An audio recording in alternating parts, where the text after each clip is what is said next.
For our fifth installment of Chapter 3, we're going to take a look at what we've alluded to already. Okay? A little further in-depth look at the fact that carbon-carbon single bonds, which are sigma bonds formed by the overlap of two hybrid orbitals, can freely rotate. And that has a significant impact on structures, including energetics. So we'll look at standard alkanes first, and then what happens when we put these things into a ring. Okay, so we're covering 3.11 and 3.12 in this video. Okay, as I alluded to, that's about rotation, about carbon-carbon bonds, which gives us different types of conformations. Kind of a transition to a new topic here in the back half of Chapter 3. Okay. This is what the overlap of those hybrid orbitals look like. Okay. And that's notable because it's a spherical overlap, which means that rotation can occur about a carbon-carbon single bond without changing the extent of the orbital overlap. It doesn't matter if I rotate it, they're still overlapping one another to the same degree. So I haven't changed the strength of the bond. However, if I pay attention to what else is attached to carbon, that's going to be rotating along with this bond, right? So these things will be spinning around on the outside. And the different spatial arrangement of those atoms can give you different conformational isomers, which we're looking at first. Okay? So conformational isomers are two different conformers.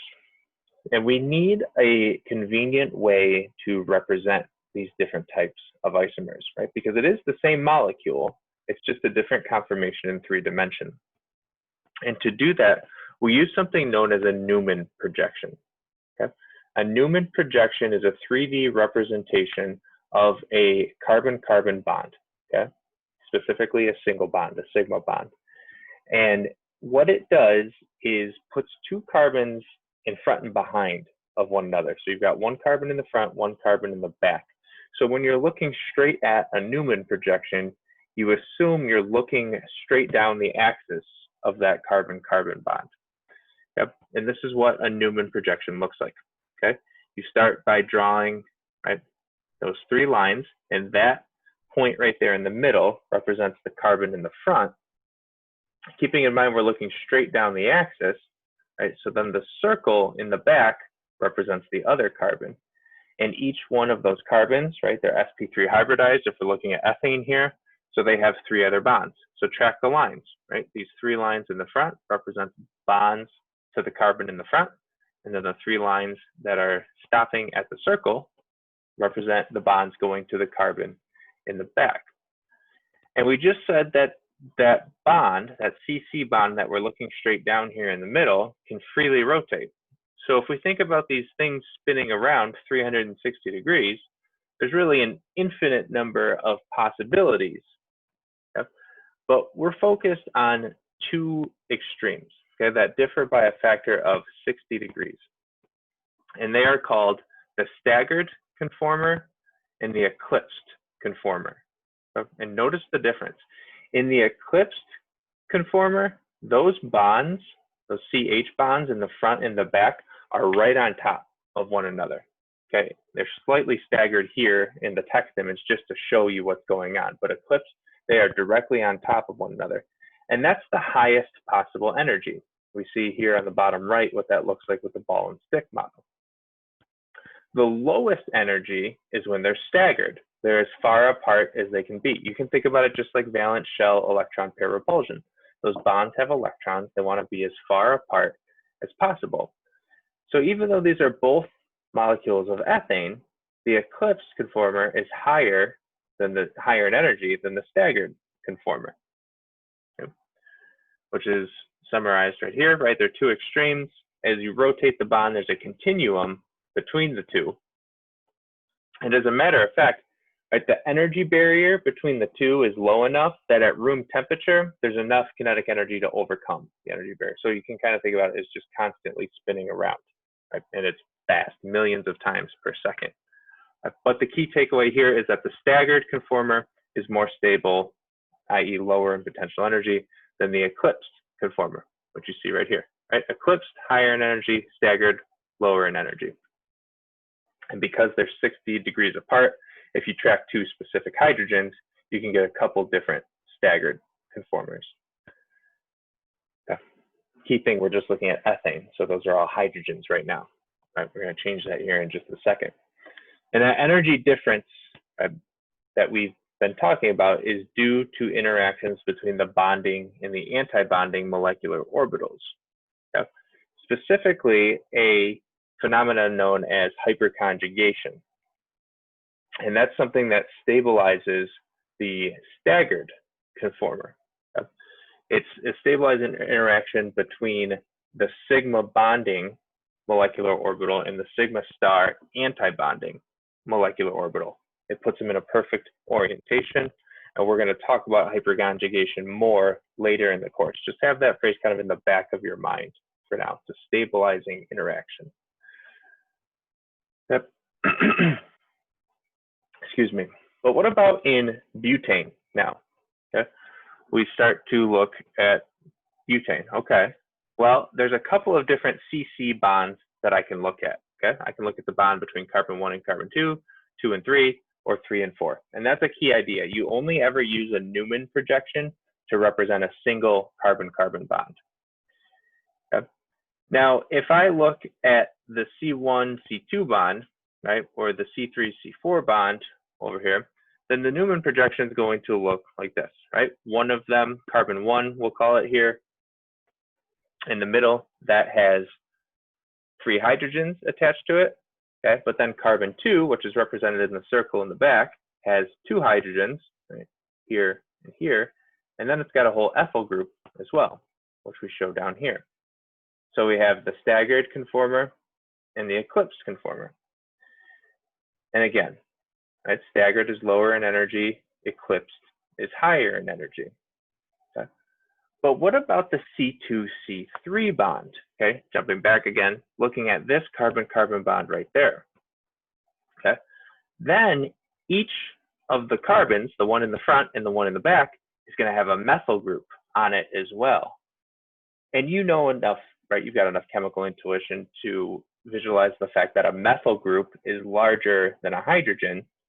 So if I have those 2 methyl groups on top of one another, it's shown in the eclipse conformation A right here, right? That's even higher in energy than if I were to stack a methyl group on top of a hydrogen, as is shown in E or C over here. Yep. So now for both my staggered and my eclipsed conformations, they're not exactly the same, right? Compare this graph on slide 114 to jumping back here, 111, right? Here, when it's all hydrogens, my eclipsed and my staggered, the same energy, right? When I reach them. But here, right now I've got this eclipsed conformation that's highest in energy, A, and I have a staggered conformation that's lowest in energy. So they're no longer the same, and we need some special terms to define them. Okay? And to define them, we look at the angle that's formed in the Newman projection. Okay? Specifically looking at the methyl groups here, looking at the C2-C3 bond of butane. Right? I'm looking at this angle between the methyl groups. 0 degrees here.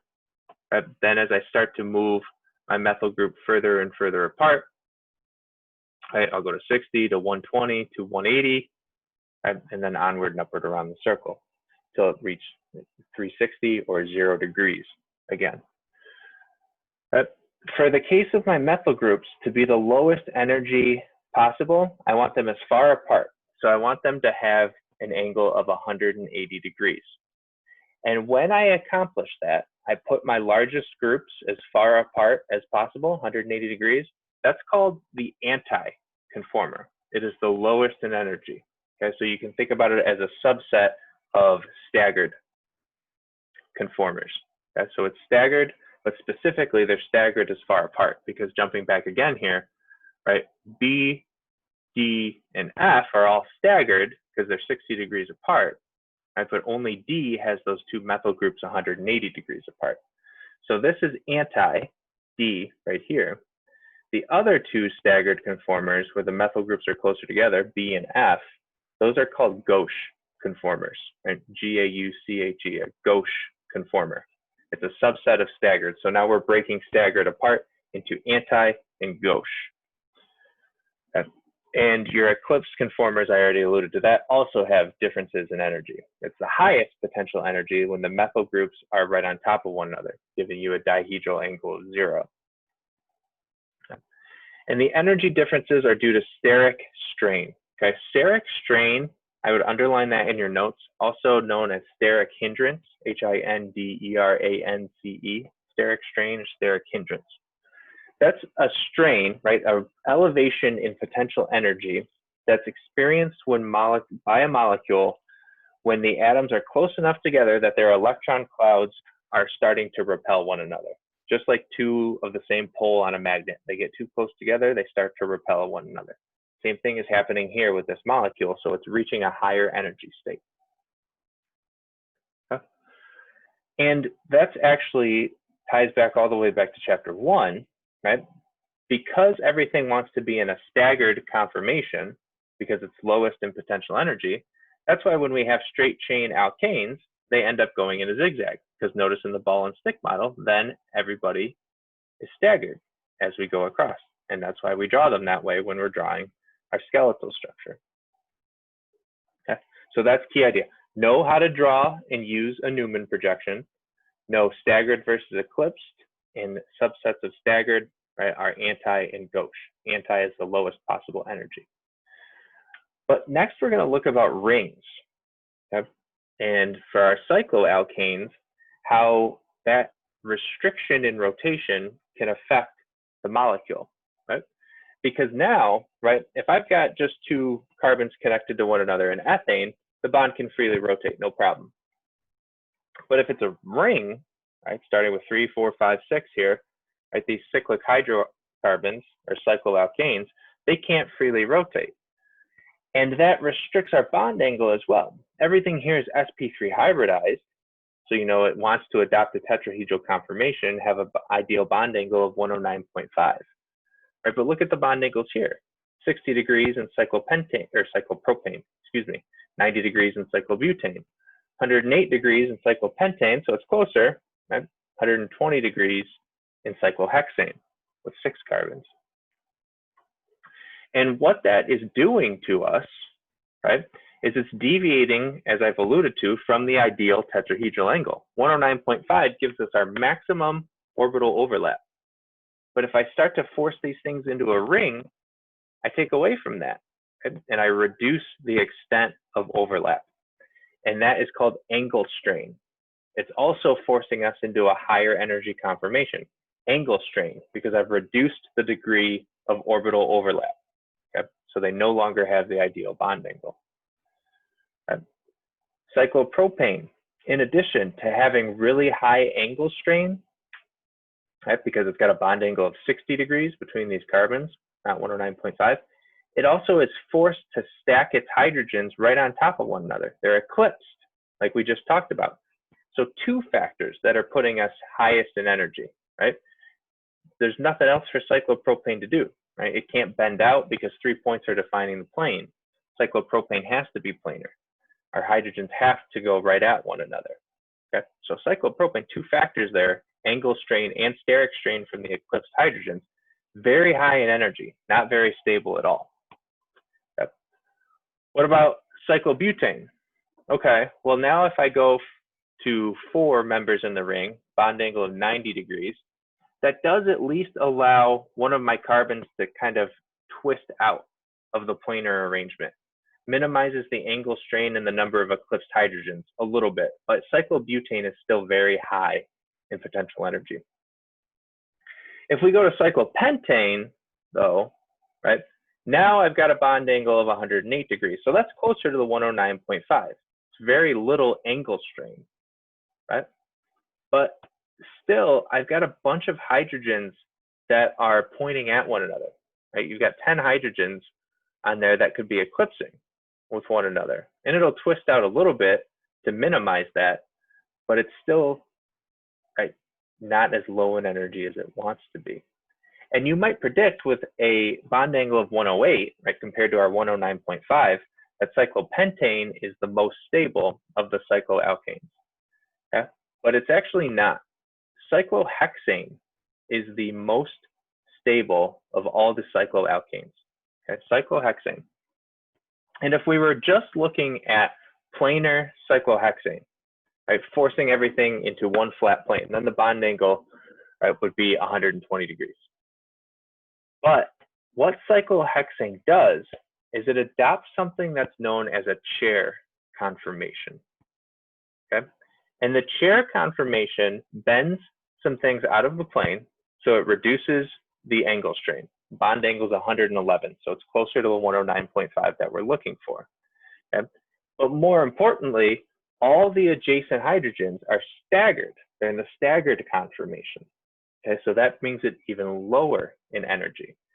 So cyclohexane is the most commonly found cycloalkane in nature, right? And it's not planar. Here's the ball and stick model. And here's the Newman projection showing how everything's nice and staggered. And then here's what the chair conformation looks like. What we're going to talk about in our next video, our 6th installment of chapter 3, is where the chair conformation of cyclohexane comes from, and then a further discussion on why it's stable, okay, looking at the hydrogens and the bond angles. But the takeaways from this video: Newman projections, staggered versus eclipsed, anti and gauche, knowing bond angles, like steric strain, angle strain, and this is a key thing right here. Okay, you see hexagons all the time in organic chemistry, and now we're starting to see why. Cyclohexane is the most stable of all the cyclic hydrocarbons.